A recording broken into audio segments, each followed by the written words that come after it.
تو ہم سے ایک سے بات ہو رہی تھی، یہی تو اچھا ہے وہ ساتھی اس طرح کا، وہ کہہ رہا تھا کہ صاحب ہم جو ہے ہم چاہ رہے ہیں یہ کرنا چاہ رہے تھے ہم، اگر واقعی میں تم یہ چیز چاہ رہے ہو اور ایسی زندگی چاہ رہے ہو، نماز سے پرورش لینا، دیکھو نماز سے کام بننے لگے یہ تو دنیا کا ہر انسان چاہتا ہے، ہر مسلمان جس کے سامنے بات ہے. تو اب اس کو یہ چاہیے کہ کوئی راستہ مل جاوے جس سے نماز سے ہمارا کام بننے لگے، نماز سے کھانا ہو، پیسہ ہو، یہ سب ملنے لگے، ہاں تڑا تڑ ہاں ڈاؤن لوڈ ہونا لگے. تو ہم نے کہا تم بھی چاہ رہے ہو ہم بھی چاہ رہے ہیں، لیکن اس کی جو جس نماز کے اوپر ہونے والا ہے اس نماز میں تم کو بھی معلوم ہے ہم کو معلوم ہے کہ قائم کرنے میں اتنی باتیں ہیں، ایسے ایسے یہ قائم ہوگی.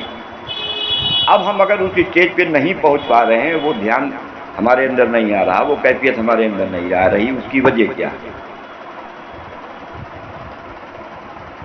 تو پھر جب وجہ بتائی تو کہنے لگے بھائی صاحب یہ شروعات اس کی کہاں سے ہوگی؟ ہم نے کہا اس کے لیے صرف آدھا گھنٹہ نکالو روز، اور وہ آدھا گھنٹہ جب کام دھندے میں نہیں، جب بالکل فارغ ہو جاؤ اپنے کاروبار سے، اپنے کام دھندے سے، جب آپ اپنے بستر پر جاؤ، بستر کا آدھا گھنٹہ دے دو. بستر کے اوپر لیٹنے کے بعد اپنا یہ جسم، پہلے تو اس کی ترتیب سمجھ لو کہ یہ بنا کہاں ہے اور کیسے بنا، کہاں بنا اور کیسے بنا. اس کے بعد یہ جو چل رہا ہے، جو حرکت دے رہا ہے، اس کے بارے میں سمجھ لو. اب یہ جب دو چیزیں تمہارے سامنے ہوں گی، ایک جسم اور ایک روح، اس روح اور جسم کے اوپر غور کرنے میں روز تم آدھا گھنٹہ لگا دو رات میں. جب تم شروع کرو گے تو تم یہ سوچو، جیسے ہی اس طرف سوچنے کے لیے آؤ گے شیطان تم کو اوچک لے جاوے گا. اگر یہ سوچنے سے شیطان آپ کو اوچک کے لے کے جا رہا تو ہم کہہ رہے ہیں، ہم قسم کھا کے یہ کہتے ہیں کہ جب اللہ کے سامنے نماز کے لیے کھڑے ہو گے، اللہ اکبر کہو گے، تو جتنی دیر میں یہ ادھر سے اوچک کے لے کے گیا ہے، ادھر سوچنے میں اوچک کے لے کے گیا، وہاں اللہ کے سامنے کھڑے ہو، اور کھڑے ہونے میں اتنی ہی دیر میں تم کو نماز سے اوچک لے جائے. مشق یہاں سے ہوئے گی اس کی. اگر یہاں قابو پا گئے، اگر یہاں آدھا گھنٹہ تم نے اپنی روح اور جسم کے اوپر الگ الگ دونوں کو رکھ کے غور کیا، تو اب تمہارے سامنے باتیں کھلتی چلی جائیں گی. اور وہ جو باتیں کھلے، اس کو جو باتیں تمہارے اوپر کھلے روح اور جسم کے متعلق، اس کو اگر اللہ اور موقع دے تو قرآن سے ملاتے چلے جاؤ. قرآن کے خلاف اگر تمہاری کوئی سوچ ہوگی تو تم غلط راستے پہ ہو. تمہاری اپنی سوچ وہ قرآن سے ٹیلی ہونا چاہیے. اور جب یہ کم سے کم آدھے گھنٹے کے اوپر اپنے جسم اور روح کو رکھے، اور اس کے بنے ہونے کو، اور اس کے آنے کو، اور جسم کے چلنے پھرنے کو، اور جسم کی حاجتیں جسم پر جب ڈالی جاتی ہیں، اور اس کے بھاگنے کو، جب دونوں کو سامنے رکھو گے اور آدھا گھنٹہ اس پہ گزارو گے، یہیں سے معرفت کا دروازہ کھلے گا. اور اب تم اس حال پہ آنے کے بعد، چاہے اسی وقت رات ہی میں اور چاہے فجر میں، جب اللہ کے سامنے اللہ اکبر کی نیت باندھ کے کھڑے ہوگے، اب تم کو وہ نماز سے نہیں اوچک پاوے گا، کیونکہ تم نے محنت کی تھی. تو اس کے اوپر قریب ہم سے اس سے 15-18 منٹ صرف اسی ٹاپک کے اوپر بات کی. اور یہ محنت ہم بھائی صاحب کئی لوگوں سے بات کر چکے. اس پہ نہیں، وہ اور دنیا کی چیزوں پہ غور فکر کرے گا، سورج پہ، چاند پہ، آسمان پہ. اور چونکہ قرآن میں ہے غور کرنے کے لیے، تو غور کرنے کے پھر آگے آیتوں میں کبھی سورج کو دکھلا کے، کبھی بارش کو بتلا کے، کبھی چاند کو دکھلا کے، کبھی آسمان کو بتلا کے اللہ کہہ رہا غور کیوں نہیں کرتے. اصل میں وہ غور تم کو تمہاری ذات سے کرانا چاہ رہا. حضرت علی کی جو ایک روایت سنی کتابوں میں ملتی ہے، جو اللہ کے نبی سے ہے، اس میں یہ ہے کہ اللہ کی معرفت اس وقت تک کے نہیں ہو سکتی ہے جب تک تم اپنے آپ کو نہ پہچانو. اب حاجی صاحب جب ہم اپنے آپ کو نہیں پہچان پائے ہیں، وہ رب جس نے ہمیں بنایا ہے، جو ہمارے اوپر حاجتیں ڈال رہا ہے، جو نمازوں کے راستے سے حاجتوں کو پورا کرنے کا وعدہ کیے بیٹھا ہے، کیسے اس تک کے پہنچ پاؤ گے، کیسے اسے پہچان پاؤ گے، اور کیسے اس سے فائدہ اٹھا پاؤ گے. تم کو باہر کی چیز پر محنت کرنے کے لیے 23-23.5 گھنٹے تم باہر کی چیزوں پر محنت کرو، آدھا گھنٹہ تو اپنے اوپر رحم کر لو. اگر آدھا گھنٹہ اپنے اوپر محنت کر لیں، آدھے گھنٹے کی یہ محنت پھر اللہ ہمیں توفیق دے گا، پھر پون گھنٹہ، 1 گھنٹہ. اب یہ جو اس پہ غور فکر ہوگی، یہاں سے اب معرفت ملنا شروع ہو جائے گی. تو ہم کو تو اپنے میں الجھنا چاہیے، ہم الجھے ہیں دوسرے سمجھنا، ہم دوسروں سے چاہ رہے ہیں. تو ہم نے بھی بتلایا، نبی نہیں سمجھا سکتا ہے کسی کو اگر آپ نہیں سمجھنا چاہو. ہدایت اللہ اسی کو دے گا جو ہدایت کے راستے پہ پڑے گا، ورنہ امام الانبیاء نے سارے نبی اکٹھا ہو جائیں گے، اور اگر سامنے والا وہ سمجھنا نہ چاہے، سارے نبی مل کے کسی کو ہدایت نہ دے سکتے، اور سارے نبی مل کے اگر کسی کو ہدایت سے روکنا چاہیں اور ایک بندہ اپنے آپ کو سمجھنا چاہے، خدا کی قسم اسے ہدایت سے وہ سارے نبی نہیں روک سکتے، کیونکہ یہ معاملہ اللہ نے اپنے ہاتھ میں، اپنا وہ اپنے بندے کا معاملہ اپنے ہاتھ میں رکھا. نبی کیونکہ اب وہ ادھر سے بات آ رہی ہے، نبی وہ بات اور صرف کلمے کو سمجھانا، کلمے ہی کے متعلق نبی کی زبان سے سنوانا، یہ اس کا کام ہے.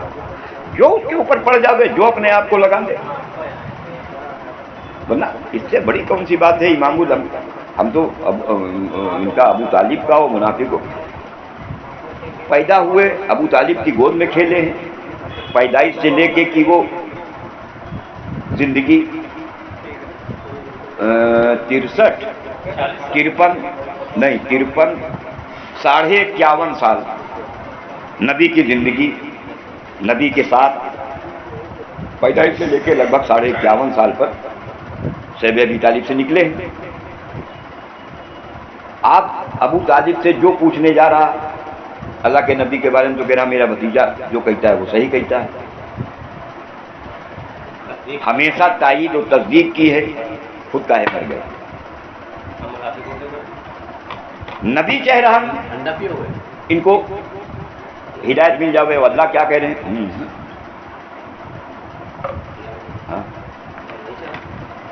ہم کیوں نہیں چاہتے ہیں؟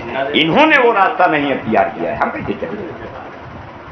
ہم نے بجلی لینے کا ایک راستہ طے کیا ہے کہ ہمارے گھر میں کنیکشن دینے کا پاور ہاؤس والوں نے ایک سسٹم بنایا ہے، جو اس سسٹم کو فالو کرے گا ہم اس کے گھر میں لائٹ پہنچا دیں گے، چاہے 300 میٹر سے ہم کو کھمبے لگا کے، پول لگا کے پہنچانا پڑے. اور آپ اگر اس کو فالو نہیں کرو گے تو 2 نمبر کے راستے سے تو آپ لے سکتے ہو، جس میں کبھی بھی آپ پھنس سکتے ہو. 1 نمبر کے لیے تو وہی فالو کرنا پڑے گا. تو جو ضابطہ ہے اللہ کا ہدایت دینے کا، اور اس کا ضابطہ سب سے پہلے اس نے آپ کی ذات کو نشانہ کیا. اپنی ذات کو سمجھو، اللہ کو سمجھو گے تم، بس اس کو سمجھنا بہت دور کی چیز ہے. اپنے آپ کو سمجھ لو، اللہ سمجھ لو گے. آپ اپنے آپ کو سمجھنے میں روح اور جسم دونوں کو الگ الگ سمجھنا پڑے، اور اصل اس میں روح ہے، کیونکہ سارا کھیل روح سے ہے. حکم روح کے اوپر آتے ہیں، احکام جتنے بھی ہیں اللہ کے وہ سب روح کے اوپر آتے ہیں، اور جتنے حال انسان کے اوپر آتے ہیں، چاہے بھوک کا ہو، چاہے بیماری کا ہو، چاہے پیاس کا ہو، وہ بھی اسی کے روح کے اوپر آتے ہیں. حال کا بھی آنا اور حکم کا بھی آنا وہ روح سے تعلق رکھتا ہے. دونوں چیزوں کا حل کا جو تعلق، ان کے حل کا جو راستہ بتایا ہے وہ بھی حکم سے بتلایا ہے. اس حکم سے یہ حال دور ہوگا، اس حکم سے یہ حاجت پوری ہوگی، اور ان حکم کا اور ان حاجت کا، ان حالات کا تعلق وہ اس کی روح سے، دیدار روح کرنے والی ہے. اب اگر اس کے سامنے کھڑے ہو کے ہم نے اپنی روح کو نورانی بنانے کی کوشش نہ کی، ہاں ایک بات حافظ جی اور لے کے آئے اکرم کہ دادا ہم کو ڈر لگتا ہے، ہم نوافل نمازیں جو ہے فرض سے پہلے کی، اور ڈر لگتا ہے کہ یہ بددعا نہ دے، اس لیے چھوڑ دیتے ہیں، ہم خالی فرض کا عمل کرتے ہیں. ہم کہا بات تو ٹھیک ہے تمہاری، خالی فرض کا عمل کرو، لیکن اس فرض کے اندر تم اللہ کو دیکھتے ہوئے یا وہ دیکھ رہا ہے اس کے خیال کے ساتھ تم جم جاؤ 2 رکعت 4 رکعت میں فرائض میں، اس دھیان کو پانے کے لیے تم اس سے پہلے 2 رکعت 4 رکعت نماز نفل کی، فرض کے اندر ہم اس دھیان کے ساتھ ہماری نماز ہو، جمے رہیں، اس کے لیے ہم 2 رکعت 4 رکعت پہلے ہم کرنے جا رہے ہیں. تو یہ تو اللہ کو معلوم ہے نا کہ یہ جو تم نوافل 2 یا 4 جو تم کرنے جا رہے ہو فرض سے پہلے، یہ کس لیے کرنے جا رہے ہو. تو ہم نے کہا اب یہ نماز اگر بے دھیانی کے ساتھ بھی ہوگی تو یہ بد دعا اس لیے نہیں دے گی کیونکہ اللہ تمہاری نیت کو جانتے ہیں. تم تو فرض میں اس کا دھیان لانے کے لیے یہ کر رہے تھے، تو یہاں اس کی بد دعا سے اللہ تمہیں اپنی حفاظت میں لے گا، لیکن فرائض میں اللہ آپ کی کوئی مدد نہیں کرے گا. فرائض میں کوئی مدد نہیں، اس میں تمہاری حفاظت اس نماز سے کرے گا کہ یہ نماز تمہاری اگر نفل بے دھیانی کے ساتھ ہوئی ہے تو یہ تم کو بد دعا نہیں دے گی، یہ اللہ اپنی حفاظت میں لے لیں گے. لیکن فرائض میں ایسا نہیں ہے کہ بے دھیانی کے ساتھ تم فرائض کا عمل کرو اللہ نماز کی بد دعا سے روک دیں، یہ نہیں ہوگا. ہم نے کہا اس لیے اول و آخر کی.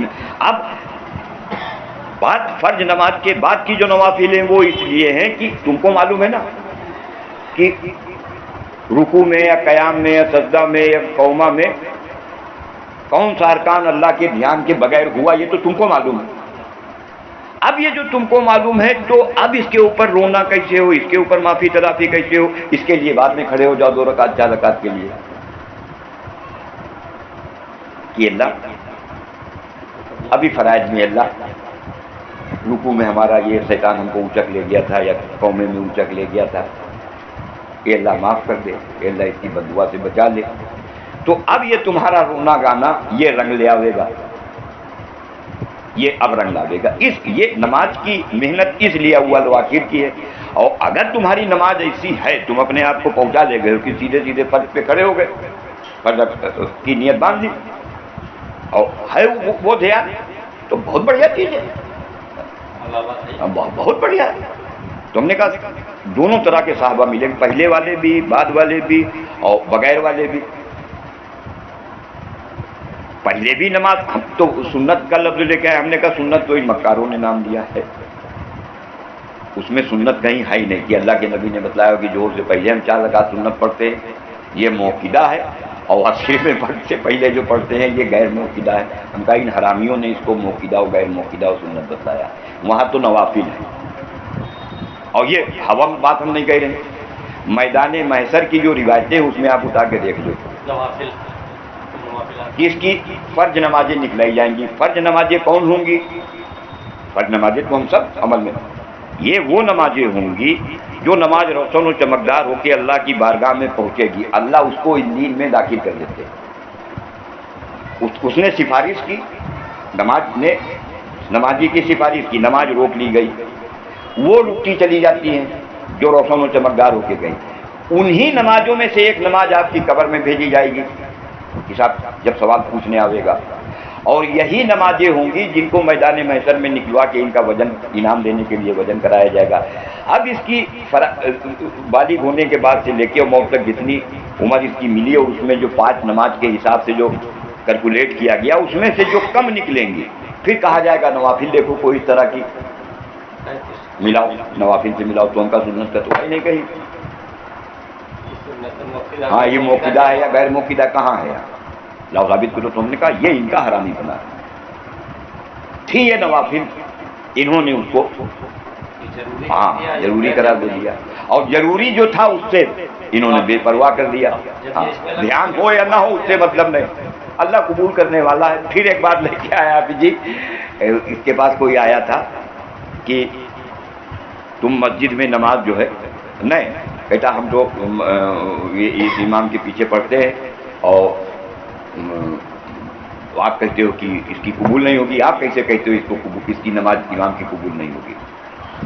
تو ہم تو اس کے پیچھے پڑھ رہے ہیں. تو کہہ لگے تم ہم کو کہیں دکھلا دو کہ جس امام کی نماز قبول نہیں ہوگی مقتدیوں کی قبول ہو جائے گی، کہیں سے ہم کو یہ دکھلاؤ. اور دوسری چیز ہم تم سے یہ کہہ رہے ہیں کہ اس امام کی نماز قبول نہیں ہوگی، ہمارے پاس وجہ ہے. تو اس نے کہا کیا وجہ ہے؟ کہہ لگے اس امام سے جا کے تم پوچھاؤ، کیونکہ ہم پوچھ چکے ہیں، دونوں ایک ہی مسجد کے مصلی ہیں. کہہ لگے ہم پوچھ چکے ہیں کہ نماز کیسے قائم ہوگی، مولوی صاحب بتلائیے. تو انہوں نے ہم کو کہنے لگے ہم نہیں بتلا پائے تھے، تو ہم کو معلوم ہے کہ اس کی قبول نہیں ہوگی. تو ہاں نہیں، مقتدیوں کی تو رکھ دو، اسی کی نہیں قبول ہوگی. اس لیے ہم اس کے پیچھے جمعے میں البتہ ہم چلے جاتے ہیں. تو ہم جمعے میں صرف لوگوں کو دکھلانے کے لیے کہ ہم مسجد پہنچ گئے، جمعے میں کھڑے ہو گئے، لیکن ہم نیت ہی نہیں کرتے، ہم تو جوہر بعد میں، جوہر بعد میں پڑھتے، انہی کی مسجد کا ساتھی ہے۔ تو ہم اصل میں اپنی ذات سے بے پرواہ ہیں۔